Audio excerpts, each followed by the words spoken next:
La terza immagine della campagna Still Life di SUSTAINera rappresenta la R di reuse, il riutilizzo. Qui ho trattato i componenti meccanici come vere e proprie tele, superfici pittoriche su cui agire con il colore. Il riferimento è l'action painting e in particolare la tecnica del dripping, fatta di gesti ritmici e spontanei. Con movimenti circolari abbiamo applicato vernici ecologiche su parti d'auto smontate, disposte su un'ampia superficie. Il colore trasforma l'impatto visivo di un'auto a fine vita, suscitando emozioni nuove e positive. Attraverso la fotografia, che fissa la performance, i pezzi rinascono e il riutilizzo diventa un potente gesto creativo. A car, at the end of its life, dismantled and painted in vibrant colors, becomes a true pop art piece. The energy of those colors symbolizes the new life of components that are still in excellent condition, recovered and reused instead of being discarded.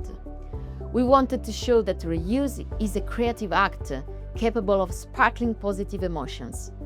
That's why the payoff is the art of reuse. Because giving parts a second chance isn't just sustainable, it's a form of extraordinary automotive art.